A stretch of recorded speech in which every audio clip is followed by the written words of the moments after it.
Sarthana police station વિસ્તારમાં એક યુવકને લગ્નના બંધને બાંધીને બાદમાં 1.35 લાખથી વધુની મત્તા લઈને ફરાર થઈ ગઈ હોવાનો કિસ્સો સામે આવ્યો છે, જેના આધારે ગુનો નોંધી પોલીસે લૂંટેરી દુલ્હન દલાલ સહિતના 3ને ઝડપી લઈને કાયદેસરની કાર્યવાહી હાથ ધરી છે।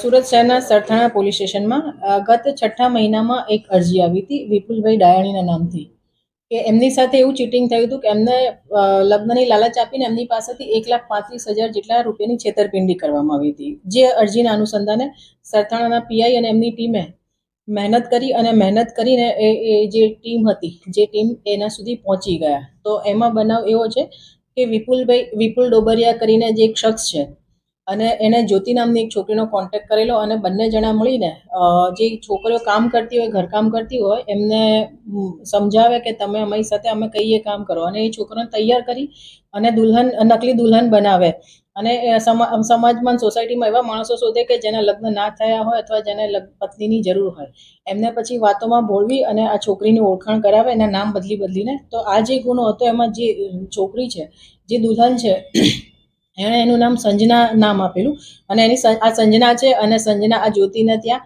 કામ કરે છે, ઘરકામ કરે છે અને એના મધર ફાધર નથી એવું કહીને એની ઓળખાણ કરાવી હતી કે આને લગ્ન કરાવી દેવાના છે। તો પેલો છોકરો જે વિપુલભાઈ છે એ તૈયાર થાય લગ્ન કરવા માટે, તો એની પાસેથી 1,05,000 રોકડા લીધા। એ સિવાય ચાંદીની વસ્તુ, ચાંદીના છડા, સોનાની ચૂની, એ રીતે ગણીને ટોટલ 1,35,000નો મુદ્દામાં જે 1,35,000નું ચીટિંગ કર્યું હતું, જેમાંથી આ જે રૂપાલી છે એને પેલા છોકરા સાથે તાપી નદીના કિનારે શંકર ભગવાનનું મંદિર છે ત્યાં જઈને લગ્ન કર્યા અને 3 દિવસ એ છોકરા સાથે રહી અને 3 દિવસ પછી એને એવું બહાનું કાઢ્યું કે મારા દાદી બીમાર છે તો મારે ખબર કાઢવા જવું પડશે, એમ કહીને એ જે ડિંડોલીમાં રહે છે ત્યાં એ બેન પાછી ગઈ અને પછી પાછી ના આવી। આ ભાઈએ ફોન કર્યો, રકઝક કરી કે હું નહીં આવું, એટલે આ જે અરજદાર હતા એમને શક ગયો એટલે એમણે પોલીસ સ્ટેશનમાં અરજી આપી। એમાં અમારા પીઆઈએ મહેનત કરી અને આ જે ટીમ છે, આ 3 જણાની જે ટોળકી છે, હાલ 3ના નામ ખુલ્યા છે અને 3 જણાએ મળીને આમની સાથે જે ચીટિંગ કર્યું છે એ સિવાય બીજા 2 જણા સાથે પણ હકીકત મળી છે।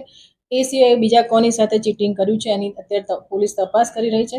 તો આમાં 420 અને 120B મુજબ આઈપીસીની એ કલમો મુજબ ગુનો દાખલ કર્યો છે અને આગળ જે બીજું એવું પણ હકીકત આવે છે કે આને જે છે એને રૂપાલી કરીને છોકરી જે છે એણે સંજના નામ ધારણ કરવા માટે કોઈ સર્ટિફિકેટ ખોટું બનાવ્યાનું પણ અત્યારે ધ્યાન પર આવ્યું છે। તો એની પણ વેરીફાઈ કરી અને આગળ એની બીજી 467-68ની કલમો પણ ઉમેરો કરવામાં આવશે। આગળ જે આ બીજી કઈ ઘટનામાં આ લોકોએ લગ્ન કર્યા હોય દુલ્હને, તે કઈ જગ્યાએ કયા રાજ્યમાં, આ રાજ્યમાં છે કઈ જગ્યા, કયા પોલીસ સ્ટેશન? એમાં અત્યારે પૂછપરછમાં અત્યારે રાજકોટ અને રાજસ્થાનનું જયપુર સિટી છે, એ 2 જગ્યા કે છે જે આ વર્ષમાં એને આ 3 જગ્યાએ લગ્ન કર્યા હતા। જે મહિલા છે જ્યોતિ નામક, એમના સાથે બીજી અનેક છોકરીના પર કોઈ કોન્ટેક્ટ અથવા આવી છોકરીઓ છે જેના લગ્ન કરાવ્યા હશે? એ અત્યારે તપાસ ચાલુ છે। પૂછપરછમાં 2 થી 3 છોકરીઓના નામ નીકળે છે કે જે 2 થી 3 છોકરીઓને દુલ્હન બનાવવા માટે તૈયાર કરી છે।